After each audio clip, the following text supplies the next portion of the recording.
नमस्ते सुबखो। आज हम रविंद्रनाथ टैगोर की गीतांजलि बुक के बारे में पढ़ेंगे। आज श्रीफ पहला 5 पोम एक्सप्लेन करूंगा। चलिए शुरू करते हैं। गीतांजलि एक परिचय। रविंद्रनाथ ठाकुर की गीतांजलि 1910 भारतीय साहित्य का एक अनमोल रत्न है। गीतांजलि का शाब्दिक अर्थ है गीतों का अर्पण। इस पुस्तक में कुल 157 कविताएं हैं, जिनमें से 103 कविताओं का अंग्रेजी अनुवाद 1912 में प्रकाशित हुआ और इसका नाम गीतांजलि सॉन्ग ऑफरिंग्स रखा गया। ठाकुर को इसी कृति के लिए 1913 में साहित्य का नोबेल पुरस्कार मिला, जिससे वे ये सम्मान प्राप्त करने वाले पहले गैर यूरोपीय बने। यहाँ रविंद्रनाथ ठाकुर की गीतांजलि की पहली 5 कविताओं का हिंदी में विस्तृत विश्लेषण है। कविता 1। मूल पाठ। तुमने मुझे अनंत बनाया है, यही तुम्हारी इच्छा है। इस नाजुक पात्र को तुम बार बार खाली करते हो और इसे हमेशा ताजगी भरी जिंदगी से भरते हो। इस छोटी सी बांसुरी को तुमने पहाड़ियों और घाटियों में उठाया है और इसके माध्यम से सदा नई धुनें बजाई हैं। तुम्हारे अमर स्पर्श से मेरा छोटा सा हृदय सीमाओं को खो देता है और अवर्णनीय अभिव्यक्ति को जन्म देता है। तुम्हारे अनंत उपहार मुझे इन छोटे हाथों में ही मिलते हैं। युग बीतते जाते हैं और तुम अब भी भरते जाते हो और फिर भी भरने के लिए जगह है। व्याख्या। इस कविता में टैगोर ने ईश्वर और मनुष्य के बीच के संबंध को बड़ी खूबसूरती से चित्रित किया है। ईश्वर ने मनुष्य को अनंत बनाया है और यह ईश्वर की इच्छा है।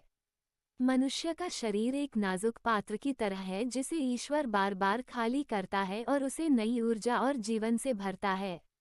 यहाँ बांसुरी का प्रतीकात्मक उपयोग किया गया है, जिसमें ये दिखाया गया है कि ईश्वर ने मनुष्य को विभिन्न जीवन परिस्थितियों में उठाया है और अपनी दिव्य धुनें उसमें बजाई हैं।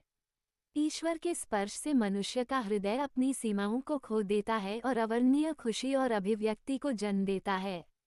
ईश्वर के अनंत उपहार, जिनका कोई अंत नहीं है, मनुष्य के छोटे हाथों में ही आ जाते हैं।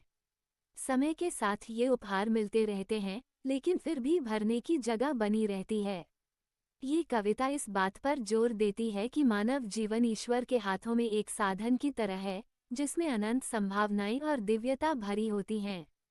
कविता 2। मूल पाठ। जब तुमने मुझे आमंत्रित किया था, तब मेरा हृदय आकाश की ऊंचाइयों से उतर आया और धरती के नीचे छिपी गहराइयों तक पहुंच गया। तुमने मुझे अपने अमूल्य उपहारों से भरा है, इसलिए मेरी सारी इच्छाएं पूरी हो गई हैं और मेरा मन शांत है। व्याख्या। इस कविता में कवि ईश्वर के निमंत्रण को स्वीकार करने पर होने वाले अनुभव का वर्णन करता है।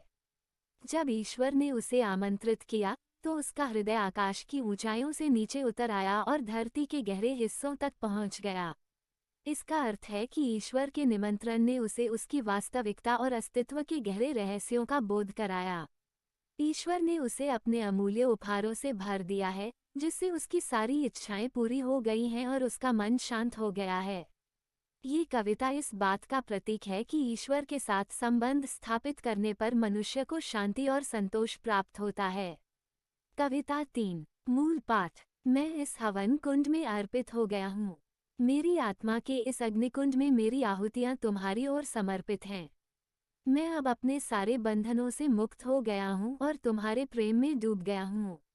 व्याख्या। इस कविता में कवि ने अपनी आत्मा को एक हवन कुंड के रूप में चित्रित किया है, जिसमें उसने अपने अस्तित्व की आहुतियाँ ईश्वर को समर्पित कर दी हैं।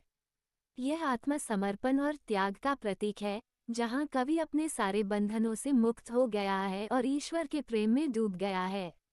ये कविता आत्मा की मुक्ति और ईश्वर के प्रति पूर्ण समर्पण को दर्शाती है। जब मनुष्य अपनी इच्छाओं और बंधनों को त्याग देता है, तो वो ईश्वर के प्रेम में डूब जाता है और उसे सच्ची शांति प्राप्त होती है। कविता 4। मूल पाठ। हे प्रियतम, तू मेरे सब सुखों का केंद्र है, तू मेरे हृदय का एकमात्र आनंद है। तेरी ही छाया में, तेरे ही बंधन में मैं बंधा हुआ हूँ। तेरे ही पथ पर मैं चलता हूँ, तेरी ही कृपा का सहारा लेकर। तेरे ही चरणों में मैं समर्पित हूँ, तेरी ही करुणा मेरी आत्मा का एकमात्र आश्रय है। तेरी कृपा से ही मेरे जीवन का हर क्षण सुंदर है। हे प्रियतम, मेरे सब दुखों को तू ही हरने वाला है। तेरे बिना मैं कुछ नहीं हूँ, तेरी ही कृपा से मैं सब कुछ हूँ।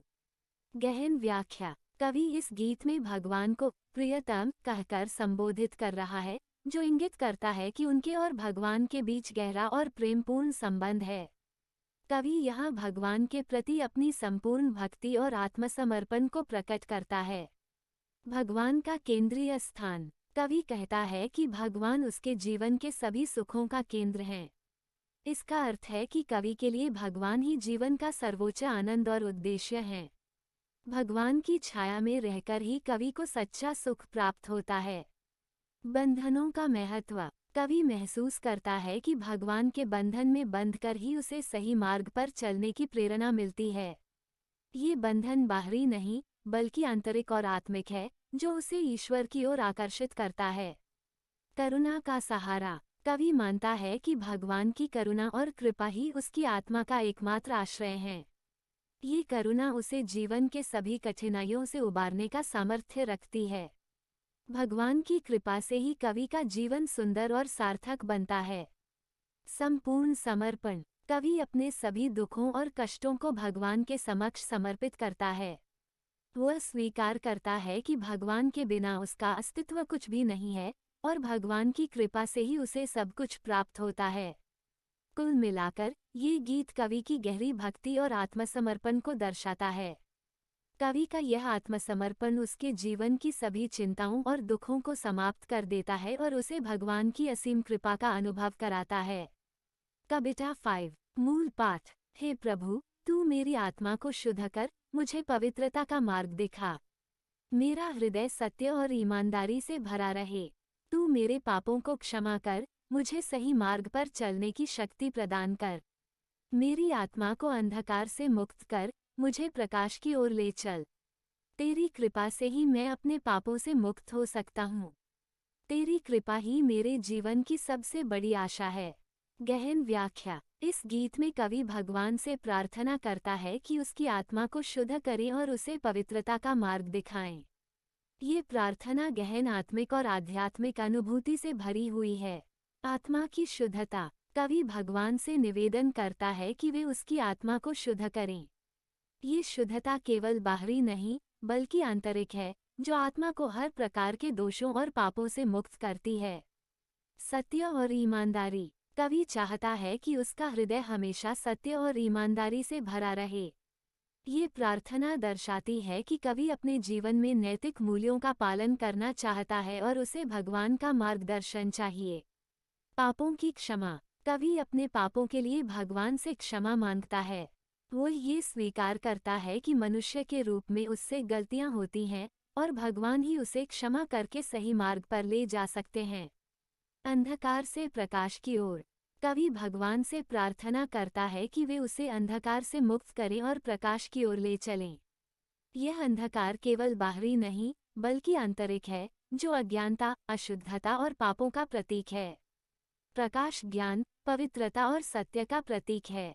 भगवान की कृपा। कवि मानता है कि भगवान की कृपा ही उसे पापों से मुक्त कर सकती है और जीवन को सच्चे अर्थ में जीने का मार्ग दिखा सकती है। भगवान की कृपा उसके जीवन की सबसे बड़ी आशा है और उसी पर वह निर्भर है। ये गीत कवि की गहरी आत्मिक तड़प और ईश्वर के प्रति पूर्ण समर्पण को दर्शाता है।